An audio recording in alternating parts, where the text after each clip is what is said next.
Hello, today is May 19th, 2010. We're meeting today with Mr. Robert Winegarner at his home in Fort Collins, Colorado. My name is Brad Hoops. I'm the interviewer for the Northern Colorado Veterans History Project. Welcome, Bob, and thanks for sitting down to tell your story today. Glad to be here. Let's start out, if we could. Tell us a little bit about yourself, your date of birth, where you were born, a little bit about your family growing up.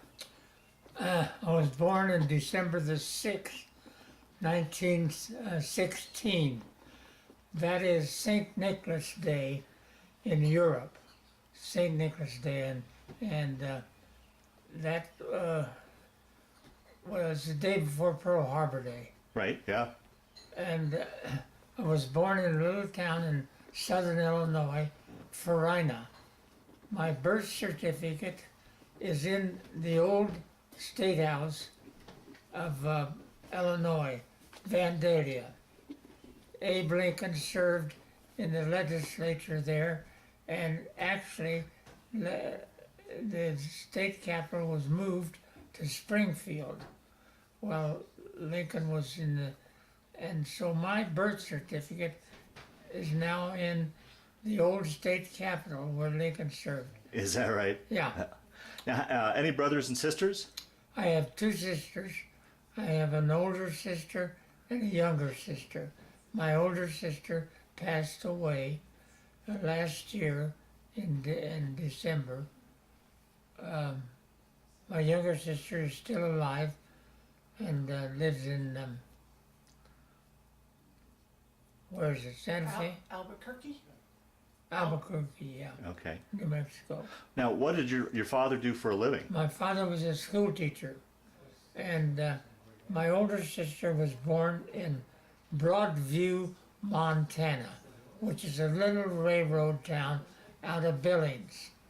And my dad had a consolidated rural school out in the country, and the parents lived in an apartment in the basement of the church, the school.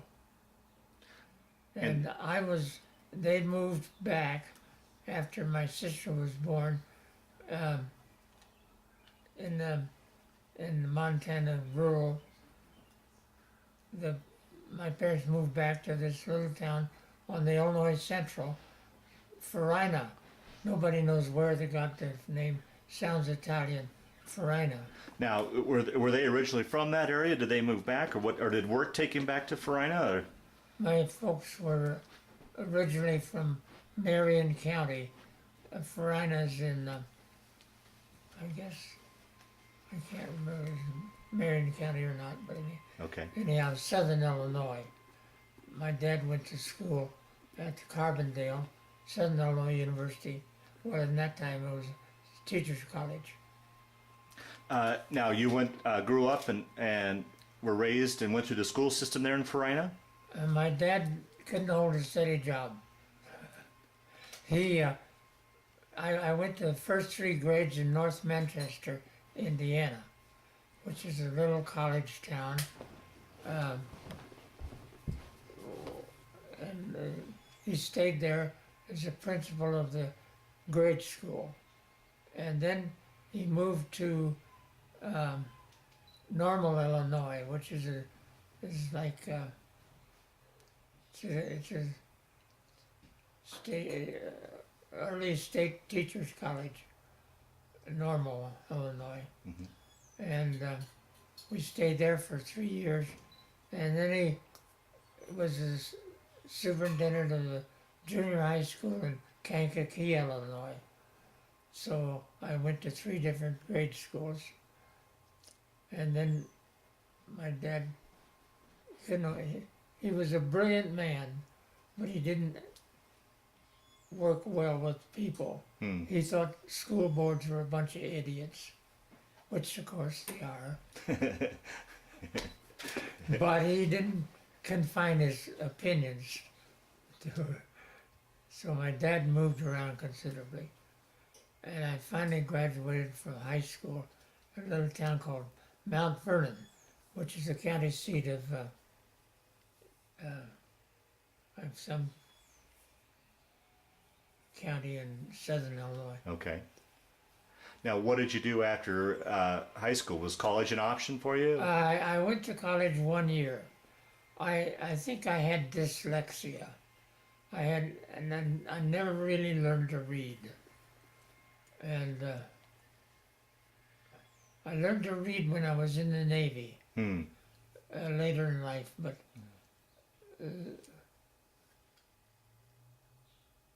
anyhow. Yeah. Let me ask you before we climb into your military experience, another major historical period during that time. Do you have many memories, and were you affected much by the Great Depression? We, my father built a nice house, and we lived in it for about a year, and then we moved up to Kankakee, Illinois, and Depression came on, and we lost the house. It was a beautiful two-story, nice 3-bedroom house in the northern part of it, Normal, Illinois. But yeah. Okay. Well, we finally went down to my grandmother's. My grandfather had passed away on my 12th birthday, and I was 12 years old, and he died, and we think it was TB, not TB,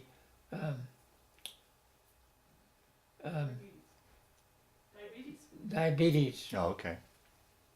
He had a nephew who was a beekeeper in Idaho, and he sent my grandfather a half-gallon of raw honeybee every year, and my grandfather would mix that honey with butter, make a honey butter out of it, Uh-huh. and eat that, and I think that's what killed him. Is that right? Wow. But they didn't know what Yeah. diabetes was particularly at that Right, time. right. Well, let's move on with your story. So you went to college for 1 year, and then what did you do after college, after that 1 year of college? I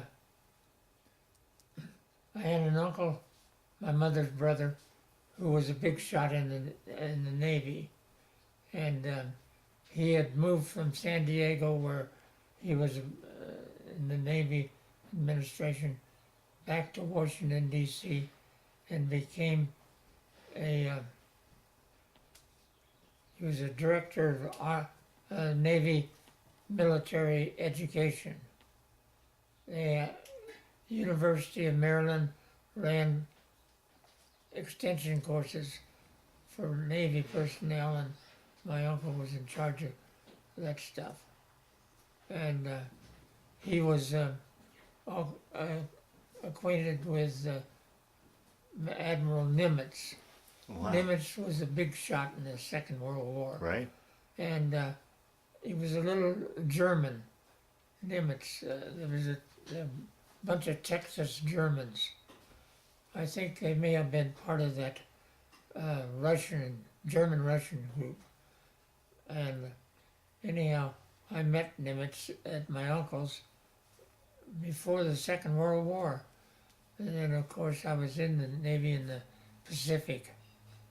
And Nimitz was in charge there. Now, so your uncle is the one that talked you into going into the Navy, or how did you get into the Navy then? Well, this was after the war, or after all that stuff. I worked in Washington, D.C. in a number of different capacities. So you went after that first year of college, then you went off to Washington, D.C.? Went off to Washington, D.C. I worked as a soda fountain clerk in People's drugstores. People's drugstores were at that time a big chain. Okay. And I worked in 3 or 4 different drugstores. I worked in one that was a couple of blocks from the Ford Theater, and I've got those great pictures of Lincoln. That the guy that was in charge of at that time was called Ford Theater. It was museum, and he had the plates of Matthew Brady, and this picture I've got of Lincoln Wow. is an incredible Wow. picture. Huh. And I thought I'd lost it and found somebody moved my pictures. My daughters come in and move things, and I'm looking for anyhow. Yeah, yeah. So now, did you stay with your uncle when you lived in Washington, I or? stayed with my uncle, Okay. and I sold fuller brushes. I sold, and I got a trip to New York with the Fuller Brush Company. Went up to, the Fuller Brush Company was located in Hartford, Connecticut. It was Hartford, anyhow. Yeah. So what was that like? Here's a boy from the prairies of Illinois in Washington, D.C. and New York City. What was it like to be in these big East Coast cities? It was wonderful. Yeah, Yeah. That was my first trip to New York. yeah. And I've been there. Phil used to live there, right, Phil? And your mom and I spent our. And Kuma, my wife, worked in New York City. She was a registered nurse, and she got her training under the GI Bill for nurses. And when the war was over, she wasn't through yet. Well, they still had to pay back because this is a GI nurses program, and she she went to New York City and worked out her time on the VNA, Visiting Nurses Association. Okay. Uh-huh. And what was that program? Don't know. Well, visiting nurse associations. She was a nurse Okay. in New York. So now, while you did all these jobs, and this was all pre-war in Washington, D.C., correct? When you worked for the Fuller Brush Company, Yeah. and the soda jerk, Yeah. and then take your story from there then. Well, You were a messenger, Dad. For who? Pentagon. I finally had a job with the government with Walter Reed. General. I was the messenger for General Walter Reed. Is that right? Walter Reed Jr. His daddy was a man who got the cure for yellow fever. Doctor, he was an army physician out of New Mexico. Anyhow, when the U.S. bought the Panama Canal, the French had not been able to finish because they lost so many Right. people from yellow fever. And Reed, General Reed, well, his son was General. He was the inspector general, and I was his messenger for Now, were you in a civilian capacity, or were you? civilian. Oh, okay, okay. Yeah. And did your uncle help you get this job? Was he? No, No, did it all? Okay, I got it. okay. It was a civil service. Okay. I guess, I don't know. Yeah. It was in Washington, D.C., down in the old, I'm trying to think, it was the old, well, there was, it was an old pre-Second War office. Yeah. And, Now, being in Washington, could you sense that war was coming to America? Was that the feeling in the city there? you bet. Yeah. Yeah. Yep. That was. I was. Our office. I worked in the office, and it was one of the first. We were in the Pentagon. We were one of the first offices in the Pentagon, and then they moved us. I worked in the ordnance office, small arms ammunition office, and then one time was in the print section of the ordnance office. They had everything from 16-inch guns to safety pins in this print section, and I was worked in the files, pulling the files and having them printed, putting them back in the files print section. Finally went up to Philadelphia and was in a building, NWA, or there used to be a great publishing firm, Saturday Evening Post, Liberty Magazine, Ladies Home Journal. Anyhow, this publishing company, Crowell Publishing Company, CROWL, and the NWA was the advertising firm, and our ordnance office was on the 10th floor. I could look out the window and see the Liberty Hall right down there, right on top of it. Mm. And worked up there in that office, and finally I got transferred out to Lincoln, Nebraska, and worked in the airplane. Well, anyhow, that was a completely different kind of line. I got deferred because I got called up before the Navy, before the attack on Pearl Harbor, and this was the draft. The pre-war draft. Pre-war draft. Uh-huh. And they sent me home and said, you got diabetes, forget it. So they said, go back to your physician and check it out. Went back to my physician and he said, oh, you haven't got the diabetes. You're in 1A. So later they came around again and I was gone. Lived in Lincoln, Nebraska. And where did I go for boot camp? Farragut, Idaho. Well, so now once your doctor cleared you, then you were drafted, Yep, and you got drafted by the Navy. yeah. Okay. And the Farragut, Idaho is right up on Lake Ponderay. Let me interrupt you. Was this still part of the pre-war draft, or had the war broken out by now? War had broken out. Okay. Do you remember where you were and what you were thinking when you heard about Pearl Harbor? I was in Washington, D.C.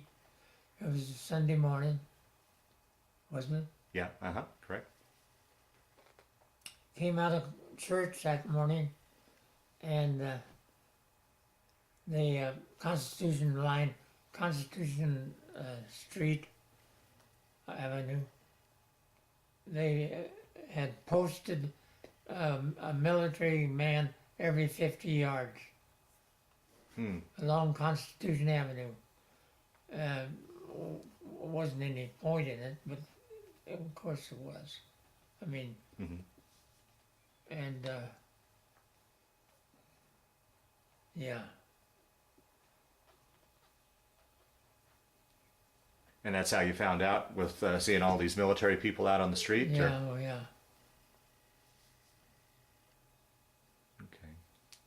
Okay, so getting back then, so you get drafted and you're shipped off to Idaho. Take your story from there. Well, I go to Idaho, and it's up on the northern border. Idaho's a long, narrow, goes up like a key. Anyhow,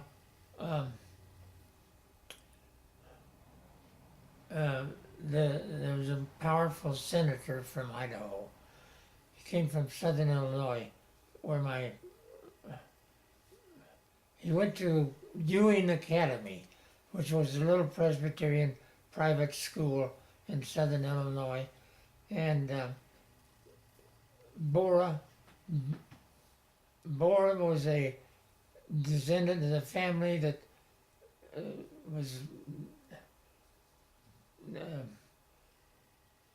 um, oh, Oh, that's fine. That's not important. anyhow, Yeah. it was Martin Luther's wife, Okay. von Bora. Catherine von Bora. Bora was a Catholic nun, and somehow or another,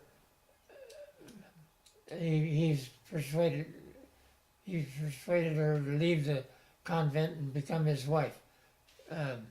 And Catherine von Bora. Anyhow, Bora grew up in southern Illinois, went to this Presbyterian Academy, and Bora got hold of a book called, anyhow, was a book about science. And Bora was an agnostic. And Bora's dad caught him reading this when he was supposed to be hoeing corn. And he says, okay, son, you quit that academy and go. He had an older brother who was a lawyer in Kansas City. He took off to Kansas City. He read the law. In those old days, you didn't go to law school, you read the law. When he got through reading the law, he decided he wanted to go to Portland, Oregon. Got on a train, went as far as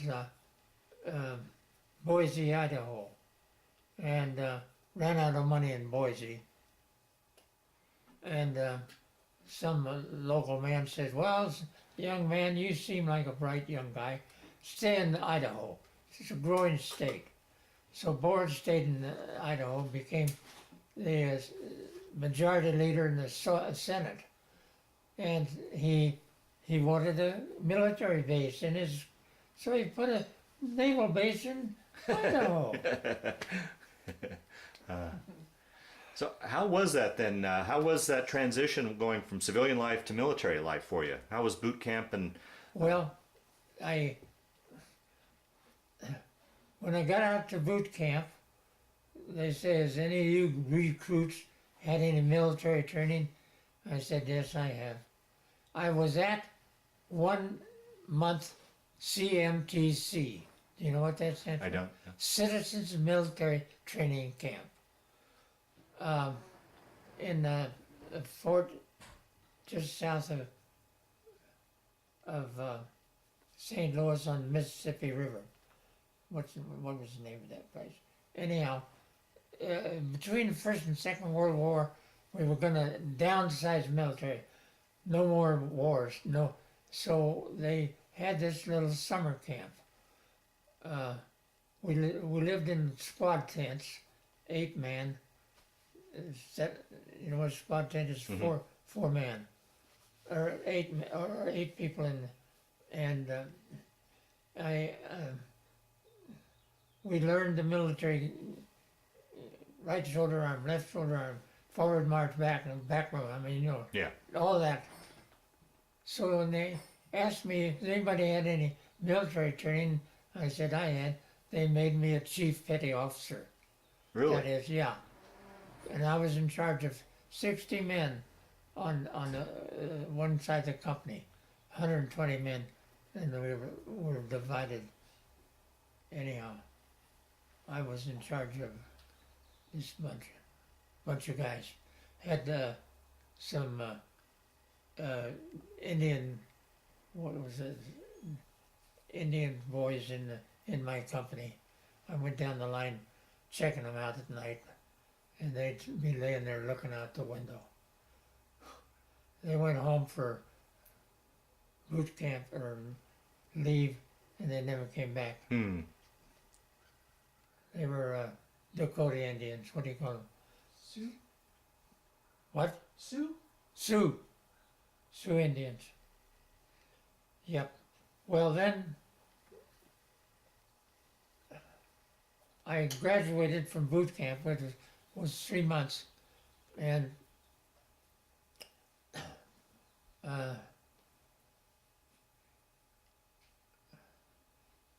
I stayed on what they call ship's company. worked in the PX. I had been a soda fountain clerk in Washington, D.C., Right. and so I got a job in the soda fountain, and used to go into Spokane to make Liberty, and I met a young woman there. What was her name?